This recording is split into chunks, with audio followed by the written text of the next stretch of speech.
ఇక్కడ బంధువులు చుట్టాలు ఎవరు ఉండరు కాబట్టి వారానికి ఒకసారైనా ఇలా పిల్లల్ని వాళ్ళకి ఇష్టమైన ప్లేసెస్ కి తీసుకుని వెళ్ళాలి. ఆబ్వియస్ గా ముకుంద్ అయితే చిన్నపిల్లోడు కదా, తనకి ఇష్టమైనవి మాక్సిమం ఇలా గేమ్స్ ఏ ఉంటాయి. అందుకే ఈ ఈవినింగ్ అబుదాబిలో ఉండే ఖలీదియా మాల్ కి అయితే వచ్చేసాము.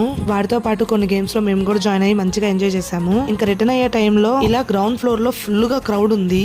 ఏంటబ్బా అని చెప్పేసి దగ్గరకు వెళ్ళి అయితే చూసాము. ఇక్కడైతే 15 kgs గోల్డ్ బార్ బయటకు తీసే గేమ్ అయితే పెట్టున్నారు. ఇంకా లేట్ చేయకుండా ఈ ఫిలిపినో పాపని ప్రొసీజర్ అంతా అడిగేసి ఈ గేమ్ లో అయితే రిజిస్టర్ అయిపోయాము. ఇక్కడైతే ఒక పెద్ద క్యూఏ ఉంది. ఇక్కడ అందరూ వాళ్ళ సాయశక్తుల ప్రయత్నం చేస్తున్నారు ఆ గోల్డ్ బార్ ఎత్తడానికి. అసలే గోల్డ్ రేట్ ఆకాశంలో ఉంది. అది మాకు అందుద్దో లేదో అని చెప్పేసి మా ఉదయ్ గారు అయితే చాలా ట్రై చేశాడు. ఆ బాక్స్ లో ఆ గోల్డ్ బార్ ఎత్తడం ఒక ఎత్తు అయితే దాన్ని బయటకు తీయడం ఇంకొక ఎత్తు. ఈ గేమ్ మార్నింగ్ నుంచి ఇక్కడ ఉందంట. కొన్ని వందల మంది ట్రై చేశారు ఈ బార్ ని బయటకు తీయాలని చెప్పేసి. మార్నింగ్ మన ఇండియా అతను ఈ గోల్డ్ బార్ అయితే బయటకు తీసాడంట. ఎనీవే మనకు రాకపోయినా మన ఇండియా అతనికి వచ్చింది కాబట్టి మనం హ్యాపీగా ఫీల్ అయ్యాము. ఇంకెంత ప్రయత్నం చేసినా ఇది మనకు లాభం లేదని చెప్పేసి థర్డ్ ఫ్లోర్ లో ఉన్న కుంభకోణం కేఫ్ కి అయితే వెళ్ళిపోయాము. ఇంకా యాజ్ యూజువల్ గా ఇడ్లీ సాంబార్ వడ సాంబార్ ఆర్డర్ చేసేసుకొని ముకుంద్ గురించి అయితే తెలుసు కదా, వాడికి నచ్చిన ఐస్ క్రీమ్ అయితే తీసేసుకున్నాడు. ఇంకా మంచిగా డిన్నర్ ఫినిష్ చేసుకొని ఇంటికైతే స్టార్ట్ అయిపోయాం. ఇంకో మంచి వీడియోతో మళ్ళీ వచ్చేస్తాను. బాయ్.